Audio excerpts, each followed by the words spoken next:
दोस्तों आप लोग देख रहे हैं प्रूवाइंस 1 मिलियन। तो फिर से एक बार स्वागत है प्रूवाइंस 1 मिलियन में। तो जी हाँ दोस्तों, फिर से खेसारी लाल यादव का बहुत सारे शुभकामनाएं। इस साल का आप लोग को हार्दिक शुभकामनाएं, जो कि खुशियों लेकर के आए हैं। और आप तक आप लोगों को नहीं पता है कि अपने बंगला खेसारी लाल यादव फैंस का आप लोग बहुत सारे गाने हिट किए और मिले। जो गाने को रिलीज हुआ 100 मिलियन और 50 मिलियन 200 मिलियन क्रॉस किए हैं और फिल्म हिट हुआ।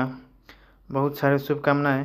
और आप सबको बता दें कि खेसारी लाल यादव का एक और गाना बहुत ही जल्द आप सबके बीच में रिलीज होगा, जिसका बॉलीवुड लेवल का इसको शूट किया गया है और बहुत जल्द आप सबको देखने को मिलेगा, जो कि आप लोग बने रहिए।